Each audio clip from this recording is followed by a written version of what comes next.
Hi, I'm Tony. This is something to. Hi, I'm Tony, and this is something to consider. I'm gonna make this one quick because, well, in case you can't tell from the fact that this is all kind of a mess right now. Oh, that's not my room. I'm moving out of where I live because, also, in case you didn't know, I'm a resident assistant. To help out with the move out process, it's been crazy.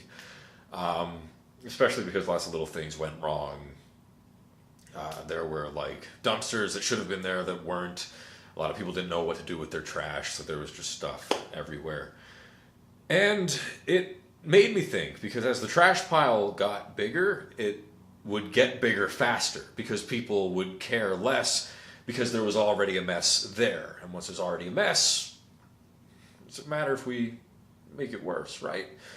And a lot of people get very judgmental about others who do that, but I've found that most people do things like that, especially depending on what the actual situation is. I'm very tired, so I'm sorry if this isn't very eloquent.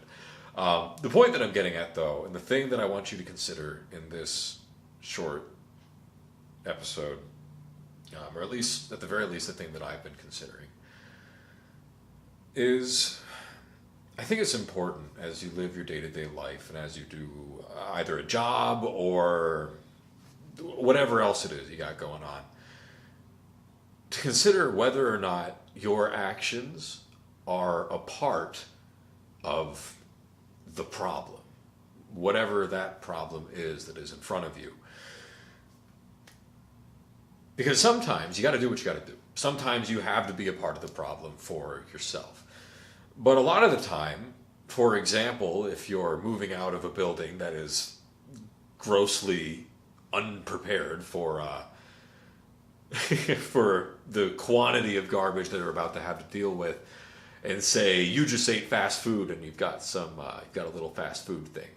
You can throw that out in any garbage. You can throw that out. There are garbages on the streets in Philly, like actual garbages you can throw things out in. In this case, there was a dumpster outside our building. And yet, once the pile got big enough, people would start to just put little things on it, because a little thing doesn't seem like that big of a problem compared to the huge existing problem. But when you do that, you have to remember there are a bunch of other people who are doing the same thing. And if more and more people do it, the bigger the problem gets, then that problem is just going to keep on getting bigger. Now, that's on my mind because there was a very clear example of it in my life just now. I watched a literal pile of garbage get bigger and bigger and bigger until it overflowed into the hallway and things became difficult. But there are so many things in life that work that way. I mean, if you haven't seen it yet, check out our video on why do we throw everything away, because that's a big example. There are big individual reasons why people use lots of disposable things, everything from, oh my goodness, I can't even think of examples. Everything from like disposable silverware to, oh my goodness, disposable cups. We've got straws. Well, watch that video. It explains it much better. But it's often very easy for individuals to use disposable things, even though that contributes to a very big problem. The more someone does it, our society is so disposable. We talk about it in the video. It can be hard to get rid of everything, but it's important to at least think about it. And that's why I'm briefly and in kind of a rough and not eloquent way am bringing that up today. As you do the things that you do in life, I've been doing this kind of for a while, and it's not complete. I like to think that I got it from Boy Scouts, of all things, actually, because they, at least the troop that I was in, very much stress leaving no trace and not being a part of societal problems if you can help it, or at least not being a part of making things worse if you can help it. As you do things in life, for example, if you come across a big pile of trash in a situation where people seem to keep on adding to it without consequence, consider your next action and ask yourself, is there a problem here? Am I making it worse?